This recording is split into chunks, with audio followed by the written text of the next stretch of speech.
Hello and welcome back to my demo of the Avolites Web API demo site. Since the first release of a couple of days ago, I implemented some more functions, and today I'm going to show them to you. You shouldn't expect any more videos. Maybe I do some more, maybe not. It depends from how much changes in the future, but today I wanted to show the changes by video.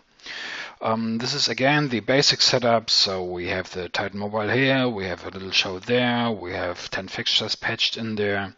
I have a second playback here, which has only 2 fixtures. And here are some of the changes which I will explain more in detail as soon as we have a proper picture here. The first thing is I can now export and import my settings. So we click on the import choose file, we choose something like this one, what I have exported earlier. And now you see that all my changes have been imported. Second thing is, if I bring up one fader like this, I can now assign to each button double action, like in that case, swap, which is stop this one and release the swap or clear the swap state. That's why I have 2 input fields for each button. And the third one is I have open buttons here so that I can see the request and the result in a separate browser window. This is what I wanted to show you today. Have fun, and yeah. And here is a close-up again so that I can explain some little more details. What you see as differences to the previous version is some more buttons here, which is the export, import, choose file thing. Then we have for these buttons on top for the 6th one, we have this one a little bit changed. We have a down and a up, whatever that means, and we have 2 separate input file fields for each button here. Whereas it was only one large one in the earlier version. And very finally, if I click here so that I have a valid request, I have an open button here. So these are the things which I'm going to explain today. If we want to reuse all these settings in the next session, for instance, or I want to store it and send it to my friend or whatever, I can do as follows. I can export this.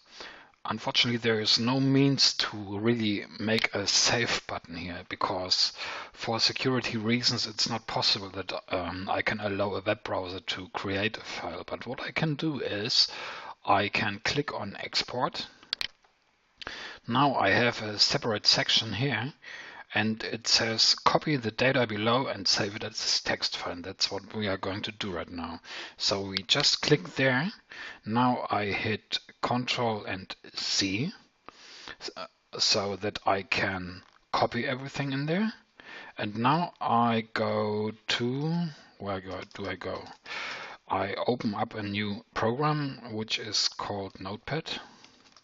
For instance, Notepad++, and make a new file and Ctrl V.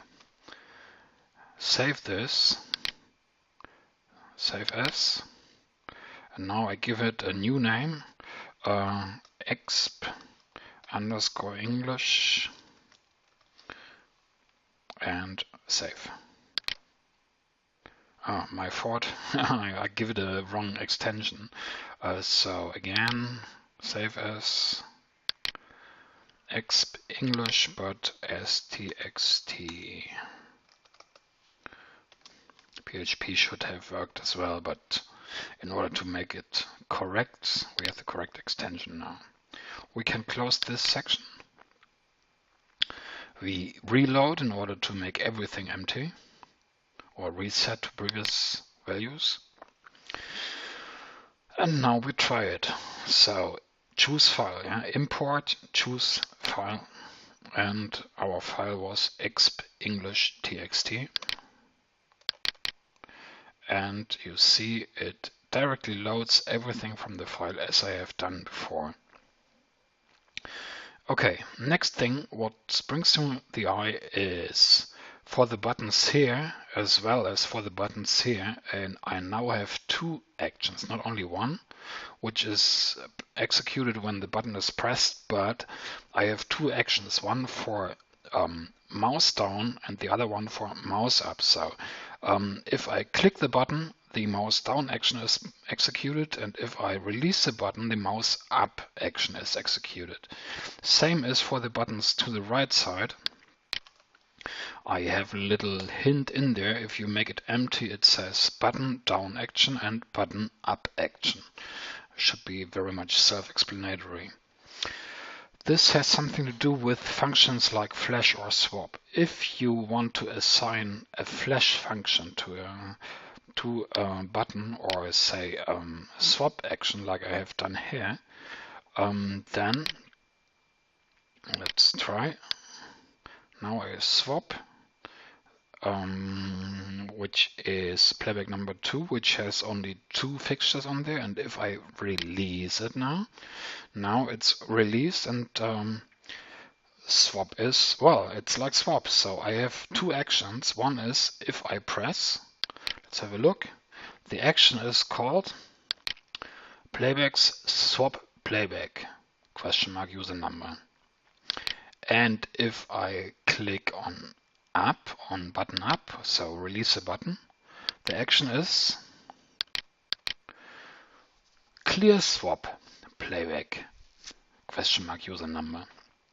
That's why for at least for actions like flash and swap, and maybe for others, I need two actions, one for pressing the button and the other one for releasing the button. So for the 6 buttons on top, I have 2 links I can use for that.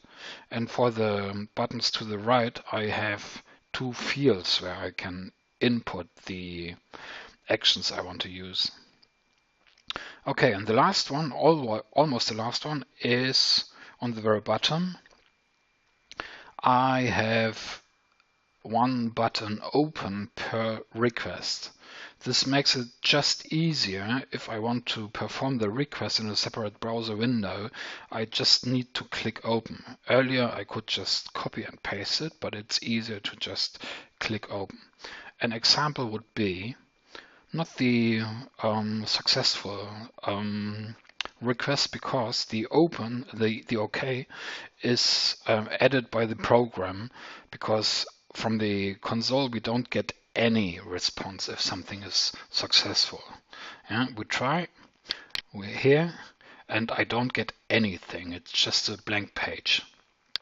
But if I issue a command which is not valid, like Titan script, which is missing something behind, I click here and I get an error. Error is bad request or connection timeout. But if I want to inspect this closer, I need to send the request in a browser window. So I click on open, and now I can see the error in detail. Error: a script with this ID does not exist. Did you forget to register the script, or is the ID incorrect? And this helps much more than just bad request. So these are the changes I did. Yeah? Export, import, double action here, double action there, and the open button. And last but not least, I changed the help file so that it reflects all the changes in there. That's what I wanted to show to you. I wish you all the best, have fun with that, and well, now we can exchange all the files. So if you have a collection of commands and you think this is useful for others, just send it to me and I will make it public. Thanks a lot.